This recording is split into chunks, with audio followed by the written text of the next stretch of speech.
Bien, mesdames, messieurs, nous sommes ravis de vous retrouver pour la deuxième partie de notre journée, qui est passionnante, avec une assistance qui s'est élargie pour deux événements très importants qui vont vous faire plaisir. D'abord, nous allons avoir l'intervention d'un homme formidable, conférencier, expert en économie pour son intervention sur le thème « Comment agir pour le monde de demain ?» Économie bleue, Günther Pauli. Donc Günther va venir de façon... C'est un passionné, Günther. C'est un homme qui a un passé remarquable, dévoué à des causes qu'il va vous exprimer. Et donc on est très fiers et très heureux, très honorés d'avoir Günther qui peut venir un peu intervenir pour nous. Et puis nous aurons par la suite notre belle table ronde qui sera animée par Thierry Guerrier, notre formidable animateur depuis 2 ou 3 ans maintenant, Thierry, c'est ça ? Et avec une très très belle équipe, avec une table ronde de participants de très grande qualité sur le thème décarboner l'industrie. Est-ce simplement une question d'énergie? Donc Günther, merci beaucoup.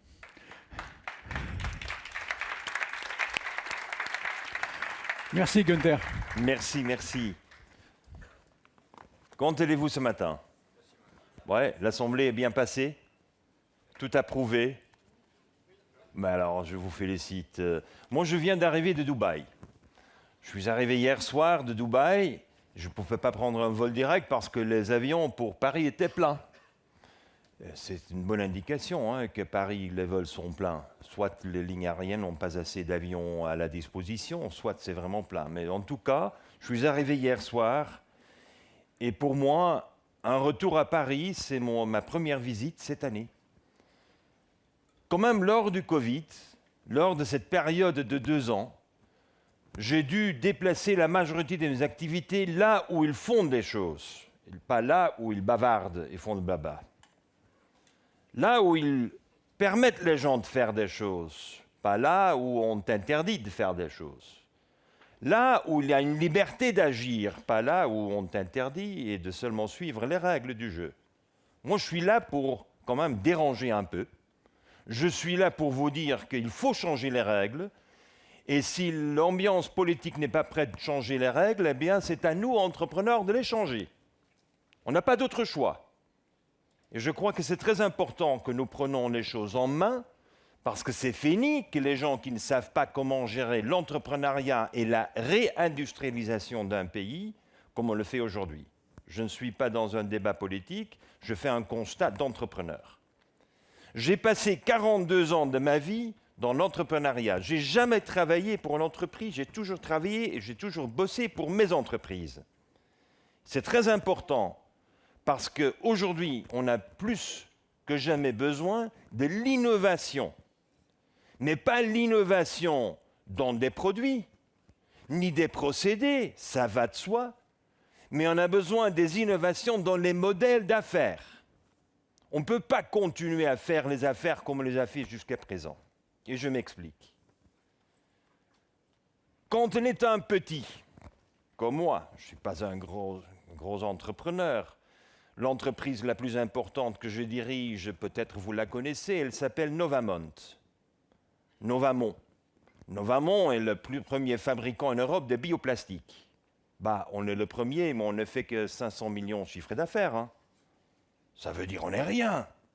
Ça veut dire les bioplastiques sur le marché européen ne représentent rien du tout. Nous sommes vraiment encore une entreprise incipiente, démarrante. Mais quand on est dans l'entrepreneuriat et on fait son analyse, est-ce qu'on fait l'analyse SWOT? Qu'est-ce que vous faites? Si vous travaillez pour BASF et pour AkzoNobel, je suis convaincu que vous faites souvent des SWOT. Moi, je ne peux pas me permettre de les faire. Je vous explique. Parce que le strengths and weaknesses, opportunities and threats, si je fais l'analyse, je suis déprimé. À la fin de la journée, je suis tout à fait déprimé. Et quand on est déprimé, alors on est un bon entrepreneur, mais jamais. On est un bon entrepreneur à l'intérieur de l'entreprise ou à l'extérieur quand on est enthousiaste, quand on est convaincu, quand on est certain quand même que ça vaut la peine de prendre des risques. Si moi je ferais l'analyse de mes faiblesses, la longue liste déprimante. Si je fais la liste de tous les forces de mes adversaires, je suis encore plus déprimé. Alors maintenant, j'ai besoin de Prozac. Hein.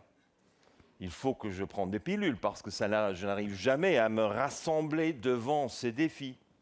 Mais si moi, je ne ferais que la longue liste des faiblesses des autres et je m'en fiche du reste, je vous assure, je me sens bien. Et c'est ce que j'ai toujours fait dans mon entrepreneuriat. J'ai fait l'INSEAD, hein. J'ai mon MBA. Mais quand j'ai terminé mon MBA, j'ai décidé que c'est bien pour les grosses entreprises, mais pas pour les entrepreneurs. J'ai appris cette philosophie d'entrepreneuriat d'un grand homme japonais, Shoichiro Honda.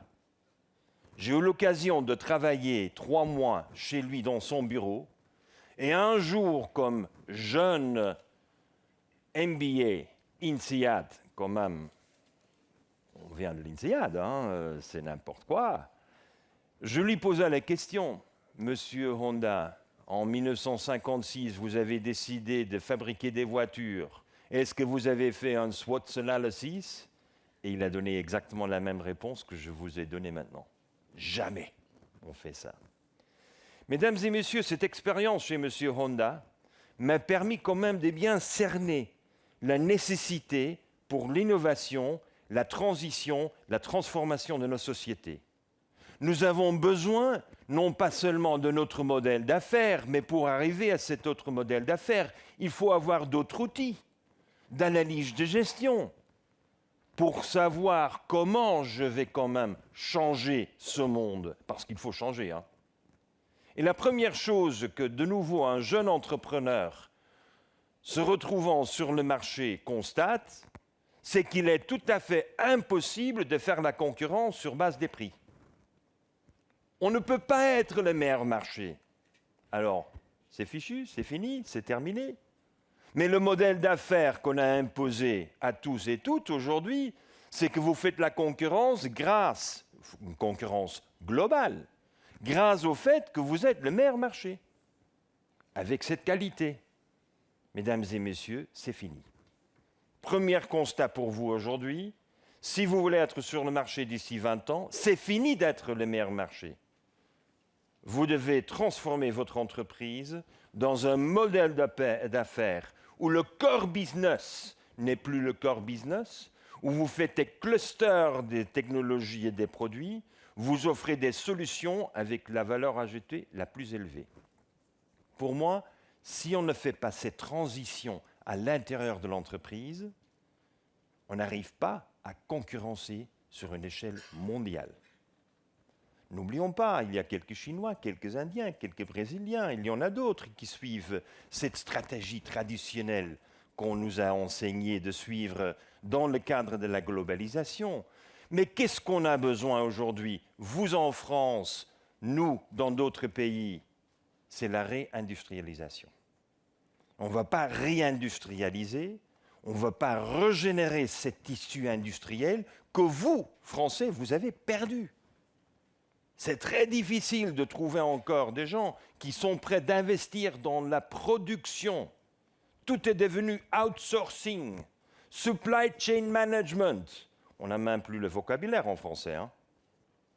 Tout est devenu une stratégie où vous vous concentrez sur votre core business avec vos core compétences. Et des grosses boîtes comme McKinsey et des autres vous donnent les conseils bien chers, vous donnent tous les conseils pour suivre exactement cette stratégie. Mesdames et messieurs, je suis dans l'entrepreneuriat et dans l'industrialisation depuis 40 ans. Et c'est maintenant que je ressens des grandes opportunités de faire vraiment des transitions industrielles de fond et de relancer une industrie qui dépasse le concept de l'industrie 4.0.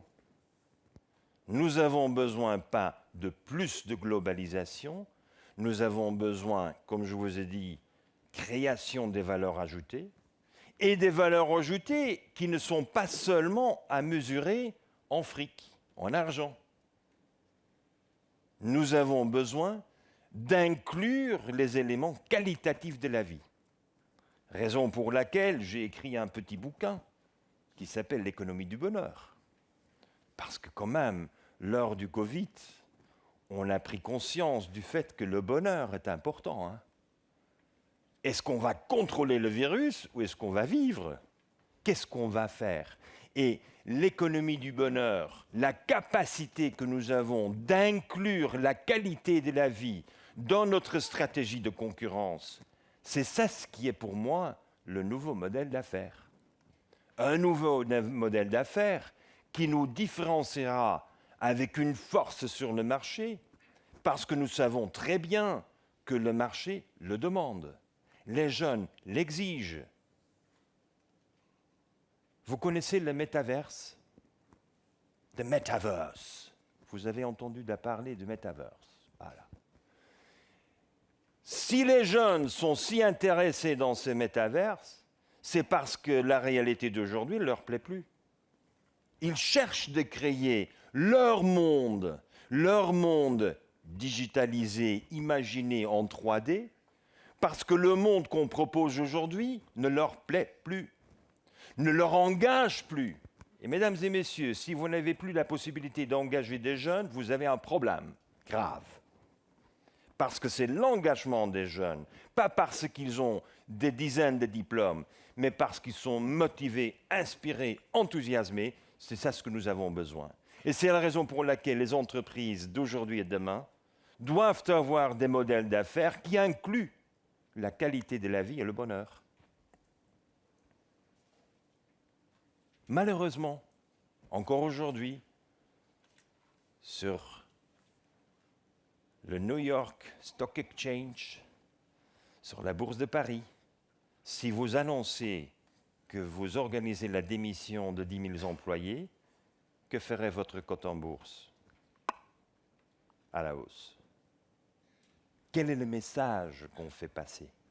Bien entendu, on ne peut pas, on ne devrait pas, on organise.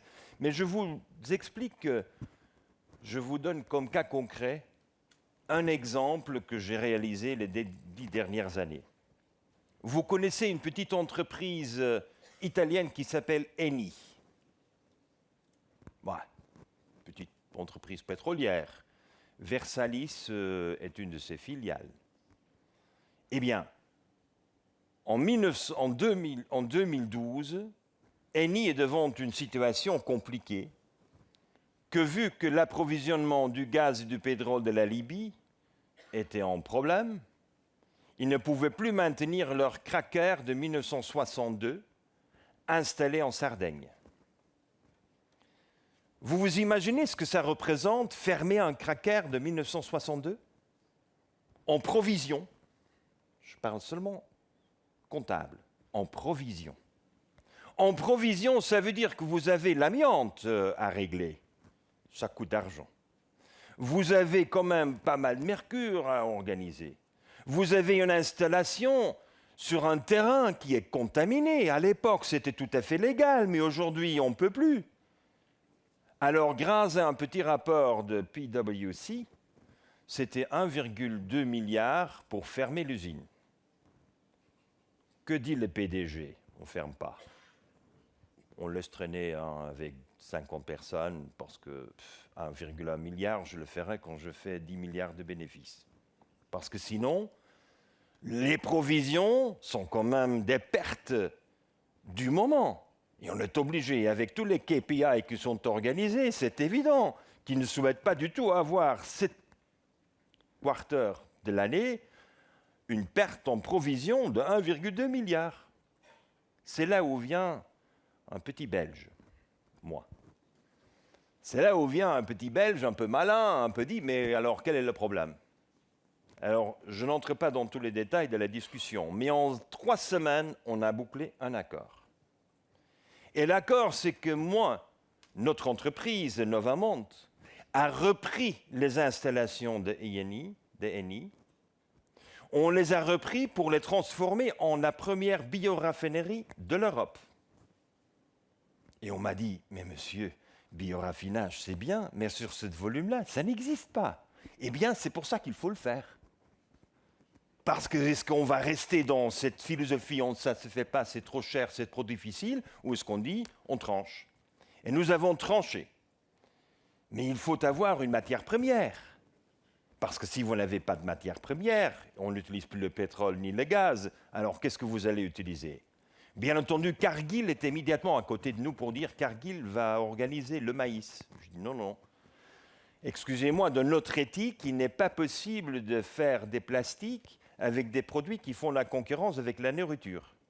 C'est notre éthique. Ah, nous avons une éthique au cœur de notre entreprise, évidemment.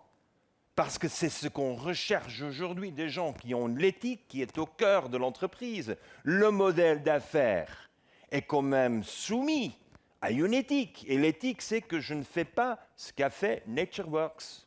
Je ne fais pas.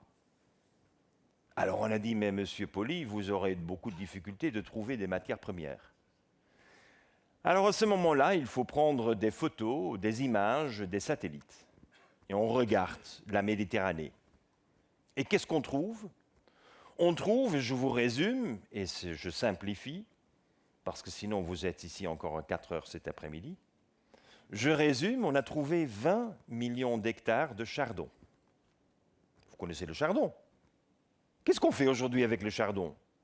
On l'arrose avec les glyphosates. Mais le chardon, c'est une plante pérenne. Une plante pérenne, ça veut dire vous la tuez, elle revient l'année prochaine. Et bien entendu, après 25 ans de glyphosate, il n'y a aucun problème. Hein. C'est le seul qui gagne d'argent, c'est ceux qui vendent le glyphosate. Parce que le pauvre paysan, l'agriculteur, il aura. Parce que les chardons se mettent seulement dans des terrains qui n'ont plus la force de résister. C'est-à-dire sont des terres pauvres. Et c'est un envoi de Dieu, parce que les chardons mettent leurs racines là-dedans. Après 7 ans, c'est très biblique, 7 ans. Après 7 ans, ils meurent, ils se repoussent, et ils mettent le carbone végétal dans la terre. On veut quand même décarboniser, non, mesdames et messieurs? C'est quand même un de nos objectifs. Alors tout d'un coup, je suis devant 20 millions d'hectares, des terrains qui font la décarbonisation, et on les arrose avec les glyphosates. Alors, time out. Modèle d'affaires. Je reprends l'installation pétrochimique d'Eni, mais Eni est encore responsable. Alors dans l'entreprise, ils doivent me mettre une garantie pour la totalité, mais la garantie pour une entreprise comme Eni, ça leur coûte à la banque même pas 0,5%. Mais moi, comme petit entrepreneur, je ne rêve jamais. Eni, oui, moi non. Alors j'ai besoin d'eux. Alors avec garantie, je suis couvert dans le cas où je n'arrive pas à faire tourner l'usine. Mais au même moment, je donne un espoir aux agriculteurs qui aujourd'hui sont obligés par la loi d'arroser les chardons avec les glyphosates. On élimine les glyphosates et moi je fais la récolte des chardons. Qu'est-ce que vous croyez est mon prix de revient pour les chardons? Nous en sommes d'accord, c'est bon marché. Si je le compare avec le baril à 120, ça me coûte 20. Est-ce que je suis concurrentiel? Oui. Mais pourquoi est-ce que je suis concurrentiel? Parce que 10 ans après le démarrage de cette affaire, nous avons fait une intégration verticale entière des deux terrains avec les agriculteurs jusqu'au compostage industriel. Nous maîtrisons toute la chaîne de valeur. Quelle est la différence? Vous avez vous avez connu quelques soucis avec l'approvisionnement récemment? Récemment, on a tous souffert. Quel était mon problème? 0. Taux de croissance de mon entreprise, 35-40% par an. Je dépends de quoi? De la récolte de chardon. Ça, on l'organise. Je n'ai pas assez de machines pour récolter. Alors, j'ai fait un accord avec Fiat. Fiat, qui est propriétaire quand même des grandes machines pour l'agriculture. On commence à faire un accord qui démarre avec cette opportunité de transformer le premier cracker pétrochimie en un cracker de biochimie. Nous avons une intégration verticale de la chaîne de valeur Et tout d'un coup, des terrains des agriculteurs qui étaient sans valeur pour l'agriculteur, aujourd'hui, grâce à notre partage des bénéfices avec les agriculteurs, donnent à l'agriculteur un revenu par hectare de 4,5 000 euros. Que disent les agriculteurs de vous? Ils vous adorent. Vous êtes leurs copains. Vous connaissez dans la politique que nos amis agriculteurs ont une influence. Aujourd'hui, une entreprise chimique de plastique est devenue une entreprise partenaire de Coldiretti. Coldiretti est la plus grande syndicat des agriculteurs en Italie, 1,4 million de membres. Quel est le risque d'investir dans nos projets? Mais il n'y en a pas. Parce que qui est mon plus grand client aujourd'hui? Les agriculteurs. Qui me fournissent quoi? Les chardons qu'ils étaient obligés de détruire avec des glyphosates et ça n'a jamais fonctionné. Vous voyez un peu le modèle d'affaires qui se dégage. Et tout d'un coup, comme un cracker est obligé de travailler sur des températures de 800, 900, 1000 degrés, moi je n'ai seulement besoin de 180 degrés. Le cracker a besoin de 100 bars, 200 bars, moi j'ai besoin de 10 bars de pression. Vous voyez un peu mes exigences à propos de l'environnement, consommation énergétique, se sont réduites à 5%, ce que le cracker avait besoin. Comment est-ce que vous voyez cette opportunité politique au sein d'un gouvernement italien? On est bienvenu. Et en plus, on dégage des bénéfices après 3 ans. Pourquoi? Parce que je n'étais pas obligé de mettre le CAPEX pour faire une nouvelle installation chimique. Vous savez, le plus grand problème pour avoir de nouvelles installations, ce sont les permis. Ce n'est pas du tout l'investissement, c'est le lobby dont on a besoin pour obtenir des permis. Nous avons repris la totalité des employés d'ENI, qui sont très bien payés, parce que le syndicat de la pétrochimie sont des syndicats qui savent négocier. On a repris et nous sommes aujourd'hui la seule entreprise en pleine croissance dans le secteur de la biochimie. On voit des autres, on a les amis chez BASF, on voit des amis chez DSM qui vient de faire le grand accord avec Firmenich en Suisse. Je constate, je suis la dynamique, mais je pose toujours la question, est-ce que vous êtes en train de changer votre modèle d'affaires? Est-ce que le modèle d'affaires est la création des plus-values ou est-ce que c'est la concurrence mondiale sur base du prix? Et est-ce que vous êtes capable de repenser la chaîne de valeur qui vous permet de contrôler de la ferme jusqu'au compostage industriel la totalité? Et bien entendu, nous ne sommes pas capables d'investir en tout, mais on contrôle tous les ficelles. Parce qu'on a fait le dessin du modèle d'affaires. Mesdames et messieurs, je vous donne ce cas-là. Aujourd'hui, l'entreprise Eni a 35% de notre capital.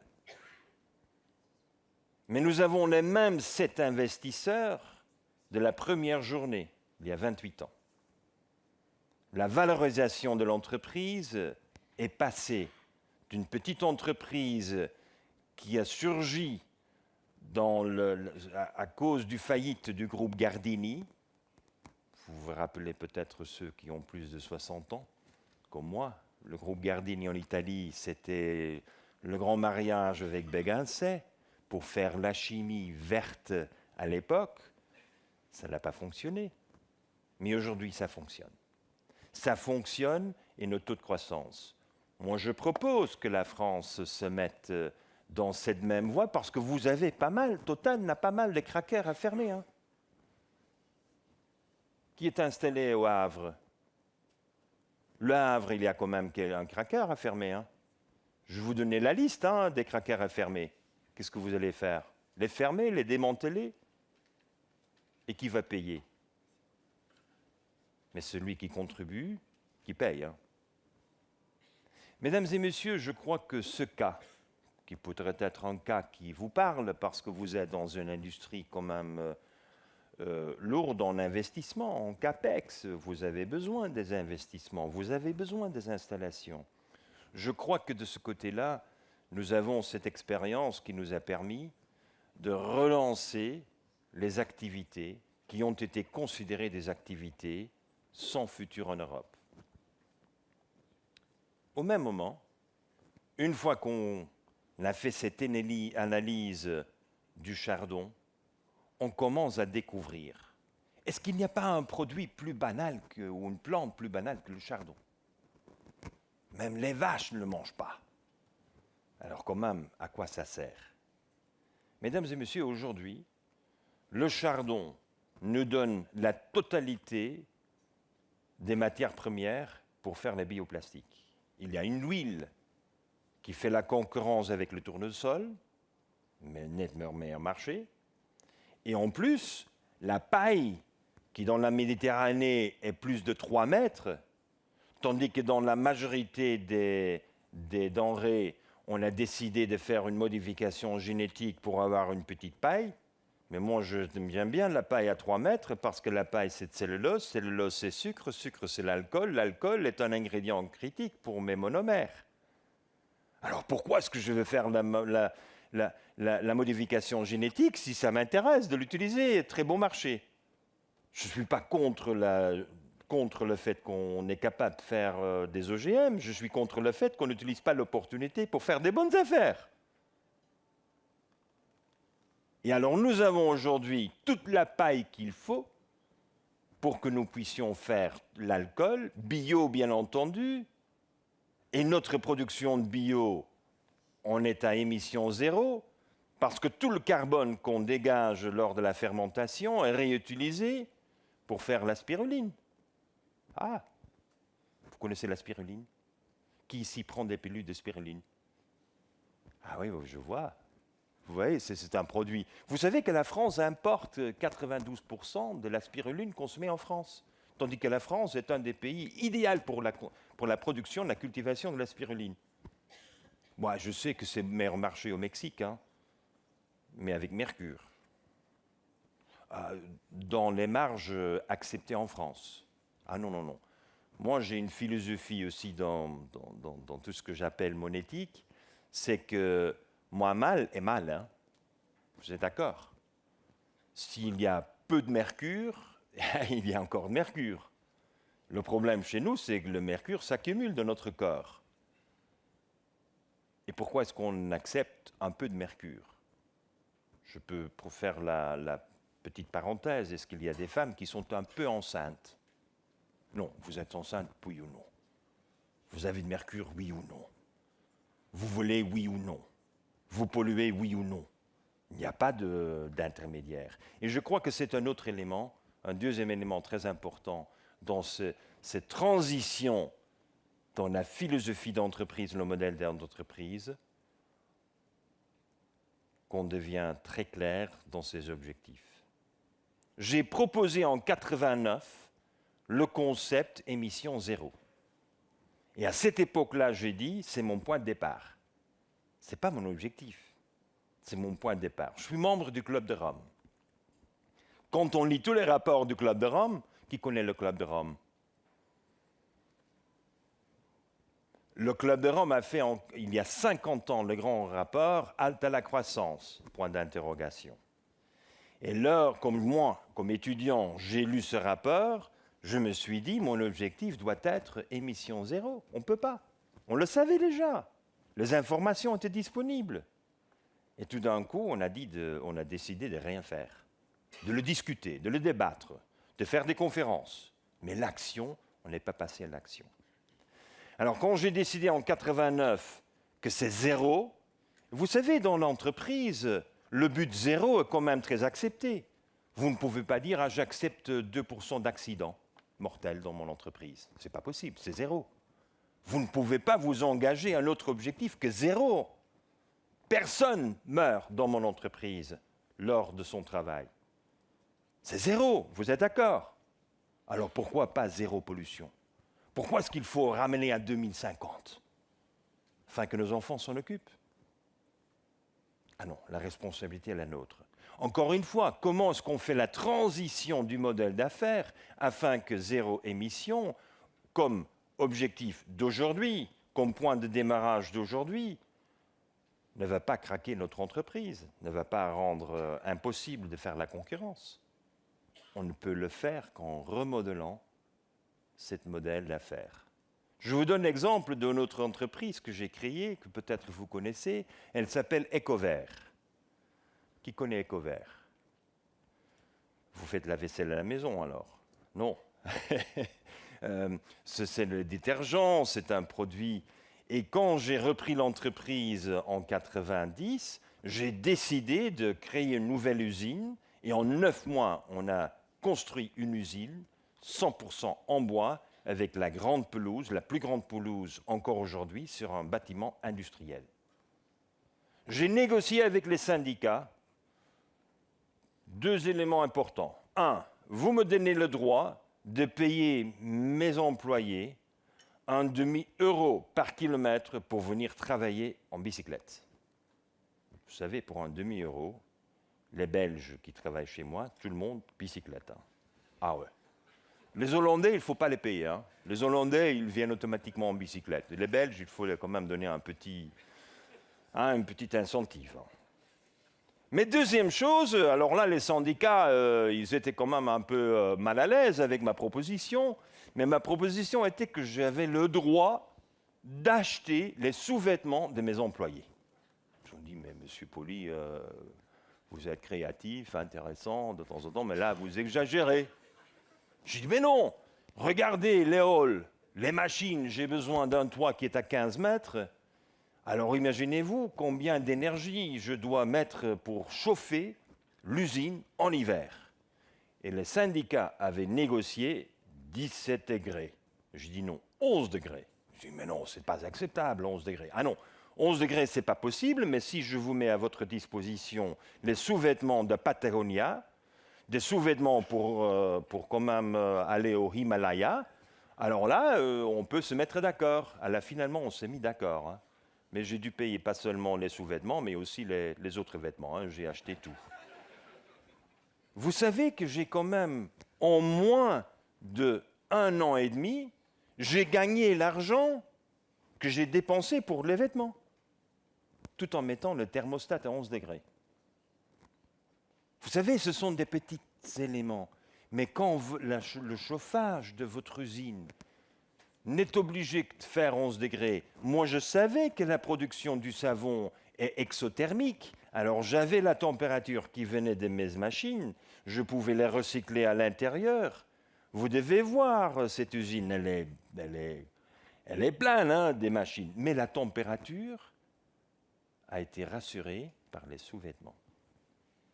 J'ai fait une autre décision, c'est que les places parking, vous savez que dans une entreprise, les places parking, c'est quand même très important. Ah oui. La loi prévoit même des places parking, le numéro de place parking selon vos employés. Et moi je dis, je n'ai que 8 places parking. Bien entendu, on m'a dit, vous n'êtes pas en règle. Qu'est-ce que j'ai répondu? Je m'en fiche. Et j'ai fait un calcul très précis. C'est-à-dire que place parking, vous savez, c'est toujours important, qui peut garer le plus près de l'entrée. Ah, alors là, j'ai dit, celui qui a la bagnole la plus petite, qui roule avec du diesel des friteuses belges, qui a 5 personnes dans la petite bagnole, eh bien, c'est lui qui gare à côté de l'entrée. Malheureusement, vous vous imaginez, moi, je n'étais pas garé là, hein, j'étais de l'autre côté. J'ai fait un calcul du coût, ce qui représente payer 1 demi-euro par kilomètre, combiné avec ce car sharing qu'on a fait et le parking. Vous savez combien vous dépensez en place parking? Les mètres carrés qu'il faut réserver, la barrière, les caméras, le contrôle et tout ce qui vient avec. Eh bien, mesdames et messieurs, j'ai fait le calcul sur 5 ans et cette gestion du place parking réduit à 8 pour une entreprise avec 120 employés, 120, la réduction m'a permis de payer mes employés un demi-euro par kilomètre. Ce n'était pas la folie, c'était un calcul. Est-ce qu'on fait ce type de calcul? Mais on ne fait pas. C'est là où la concurrence de demain n'est pas un grand brevet qui vous protège. Pour le pharma, peut-être, c'est vrai. Mais pour le reste, ce sont les 1001 petites initiatives qui rendent la totalité de vos entreprises dans un exemple du bonheur. Le fait que tout le monde s'engage, est enthousiaste, arrive.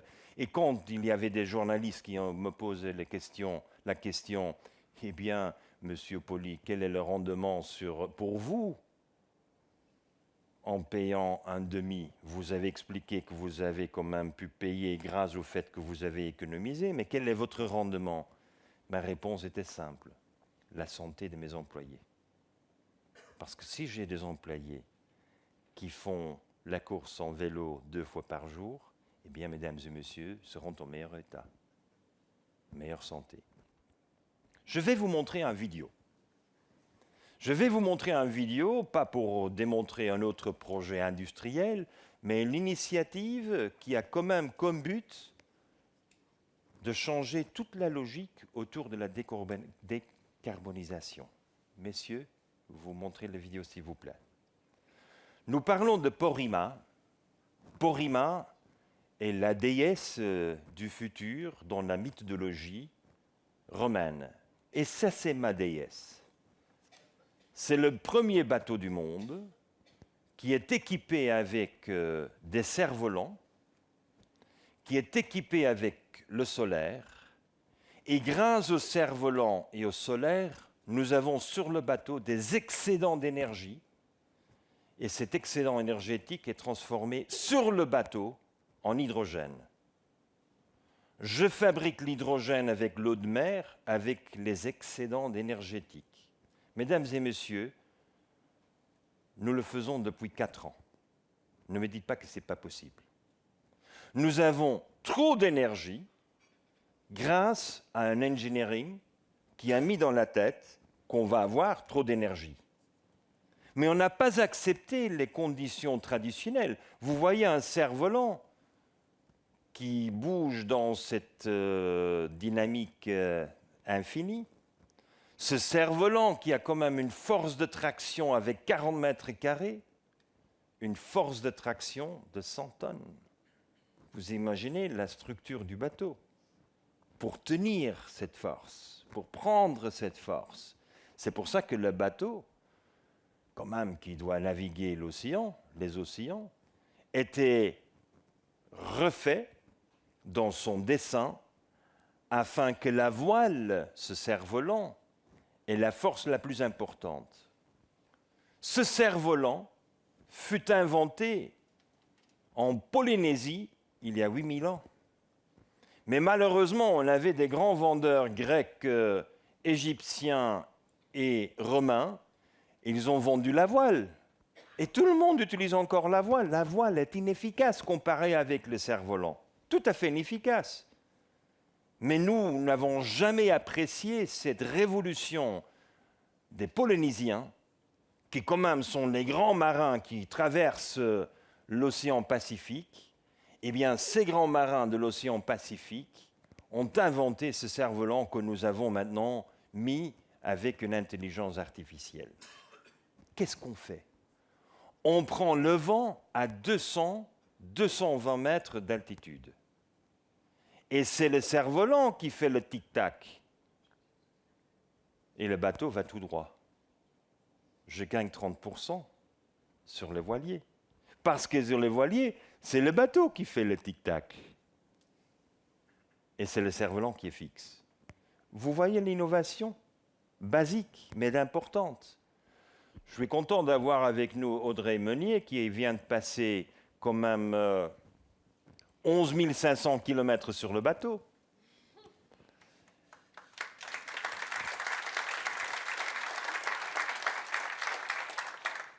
Parce que c'est l'expérience de le vivre.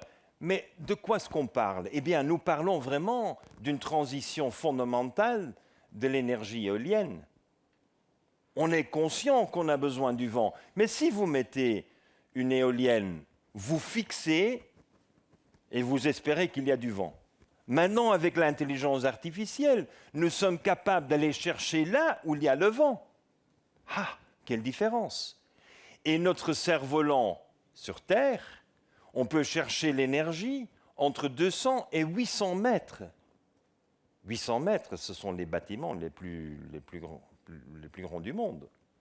Vous vous imaginez, on est là, mais quand vous cherchez dans les banques de données informations sur le vent entre 200 et 800 mètres, vous ne trouvez pas. Parce que les entreprises comme Vestas, ils ne cherchent que le vent jusqu'à 80 mètres. Vous voyez l'innovation? Et maintenant, ce cerf-volant est combiné avec une autre technologie qui s'appelle le yo-yo. Vous vous rappelez du yo-yo? Je suis certain que tout le monde ici dans la salle, vous avez joué avec un yo-yo. Qui a inventé le yo-yo? C'était les Grecs. Pourquoi est-ce qu'ils l'ont inventé? Parce qu'ils voulaient que les jeunes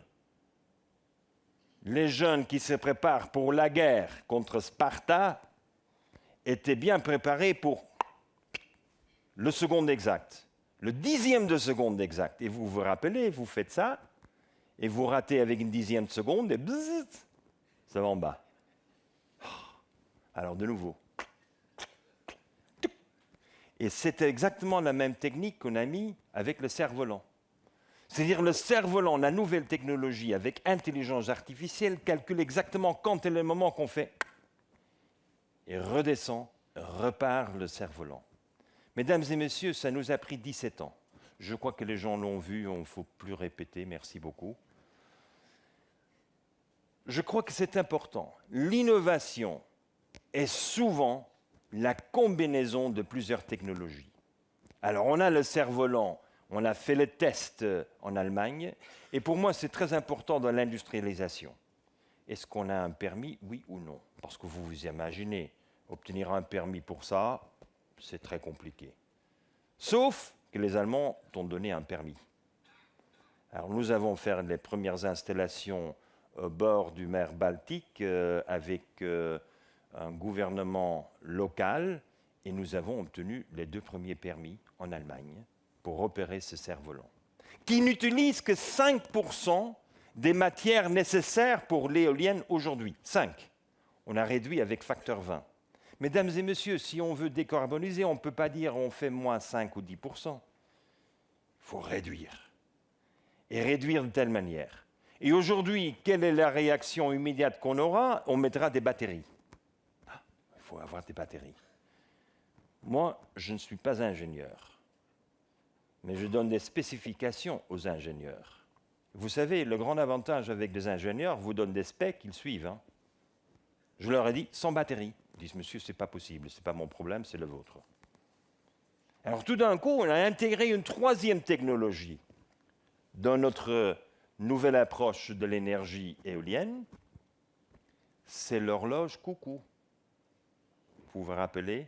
Coucou, coucou.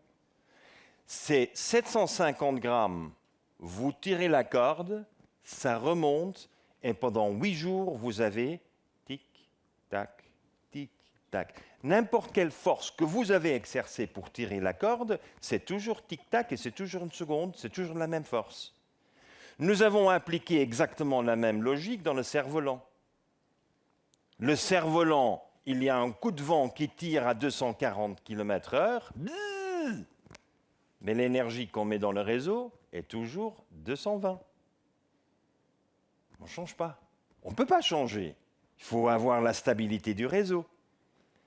Mesdames et messieurs, je me demande pourquoi il faut avoir un entrepreneur pour développer ça. Pourquoi est-ce qu'on ne peut pas se mettre d'accord que le système éolien qu'on a aujourd'hui n'a pas de sens? Vous avez besoin de 2000 tonnes de matière pour faire 2000 tonnes. Moi, j'ai besoin d'un conteneur.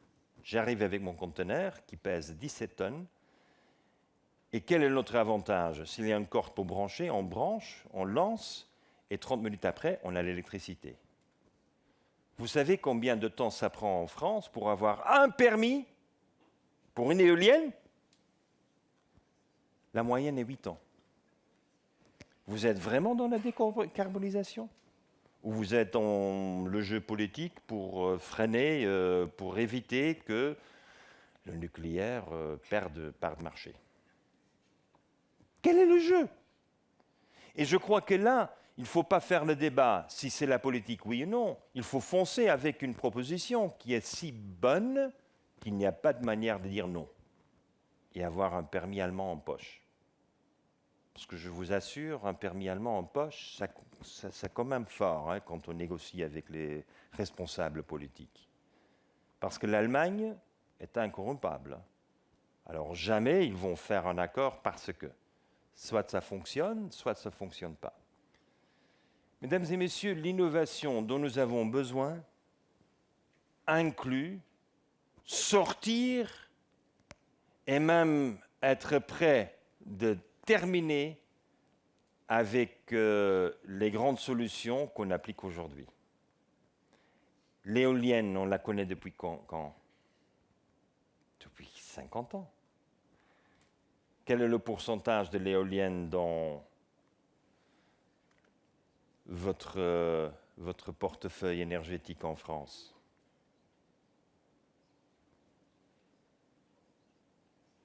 Ce n'est pas 20%, hein. Ce n'est pas 10%. Hein. Alors si on n'arrive pas à ce niveau-là, qu'est-ce que vous avez foutu pendant 50 ans? Ça veut dire que vous devez arriver à la conclusion qu'il faut faire mieux. Je ne dis pas qu'on a mal fait, il faut faire mieux. Et c'est dans cette optique-là que nous avons un très grand projet aujourd'hui devant le gouvernement français, un projet qui est fortement appuyé par le maire de Nice, M. Estrosi, c'est qui est tout ce qui est les erreurs du passé. Comme j'ai l'image d'une personne qui a réalisé la transition de cet ancien cracker pétrochimique en biochimie, on me croit un peu, parce que je l'ai fait. Je n'étais pas membre de Greenpeace pour faire la critique, j'étais là pour résoudre un problème. Eh bien, dans la même optique, nous avons un très grand problème devant nous, qu'on parle très peu, ce sont les microplastiques. Je ne sais pas si vous lisez de temps en temps The Guardian ou Le Monde, mais il y a des articles qui sortent que 80% d'entre nous, nous avons des nanoparticules plastiques dans notre sang. Waouh, ce n'était pas le but, mais quand même, on a réussi. Hein. Bah, des microplastiques dans notre sang, que les microplastiques passent le placenta, qu'aujourd'hui les enfants qui naissent, on a les résultats de Rome, les enfants qui naissent ont 15 grammes de nanoparticules plastiques dans leur tissu. Mais mesdames et messieurs, on exagère. Hein. Alors là, il faut quand même trouver des solutions. Encore une fois, je ne suis pas membre de Greenpeace, je suis là pour avoir des solutions. Et grâce, je dirais, aux récentes recherches sur les poumons, on a trouvé des solutions extraordinaires. Des solutions qui nous touchent tous. Vous savez comment fonctionnent vos poumons? Nous avons 2 poumons. 500 millions de petites mousses là-dedans, connectées avec des milliards de capillaires. Et que font nos poumons? Ils enlèvent le CO2 et rien d'autre. Wow. Ça, c'était bien pensé. Hein. Et ils mettent oxygène. C'est quand même incroyable, cette création. Hein. Celui qui l'a inventé mérite un prix Nobel. Hein. Alors là, il faut quand même le dire. Nous avons appliqué exactement la même logique pour prendre l'eau de mer et isoler seulement les nanoparticules plastiques, les isoler et les détruire. Mesdames et messieurs, la première machine sera présentée le 29 et le 30 septembre à Nice, devant des représentants d'une vingtaine de gouvernements de la Méditerranée. Il faut dépolluer la Méditerranée, il ne faut plus en discuter, il faut le faire. Alors je dis à M. Estrosi, si vous voulez le faire, vous faites. Ne dites pas que vous êtes d'accord avec la technologie, ne dites pas que vous m'applaudissez pour la technologie. J'ai besoin d'un maire qui dit « je mets 4 installations parce que je souhaite dépolluer en permanence de tous les microplastiques les plages de Nice ». C'est pas ça qu'il nous faut avoir. Des décisions, des gens qui prennent des décisions. Mais ça ne fonctionne pas, cette dépollution, si on n'a pas de nouveaux produits qui n'émettent plus de nanoparticules plastiques. C'est pour ça que je vais vous montrer une photo. Vous reconnaissez chez Saussure. Pour terminer, vous reconnaissez les Jordan et les Mach 1? Vos enfants les connaissent certainement, hein. Mais pas avec ces couleurs-là. Vous savez, les couleurs ne sont pas de couleurs, c'est du biomimétisme. On a appris des papillons, on a appris des colibris, comment ils font les couleurs.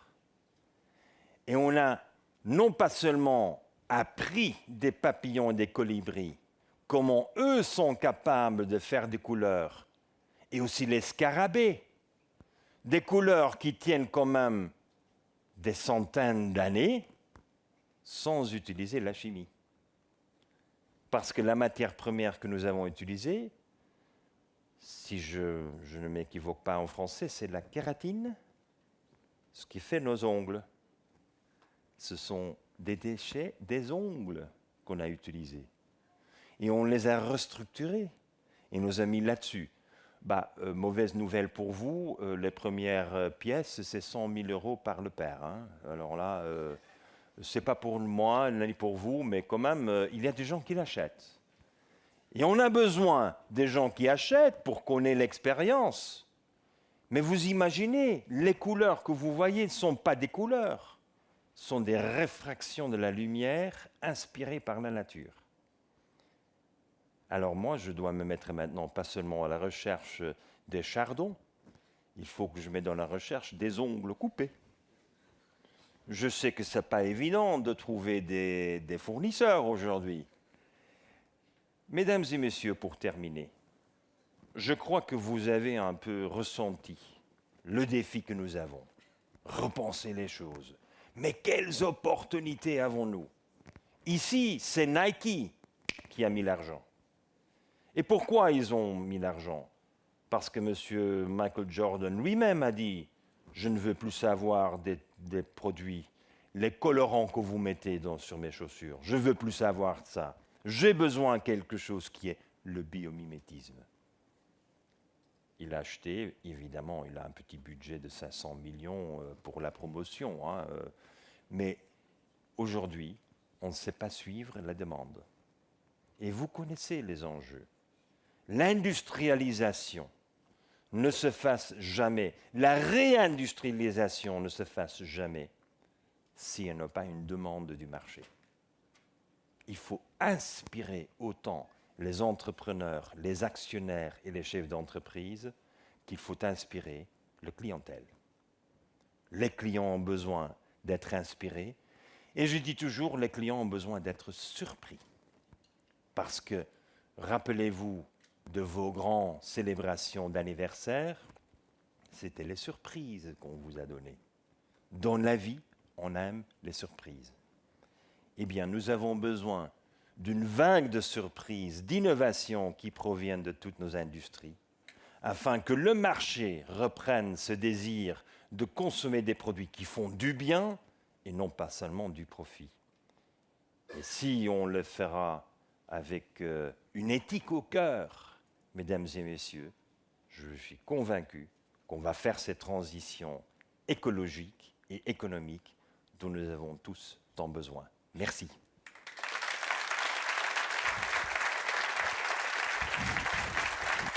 Merci. Günther Pauli.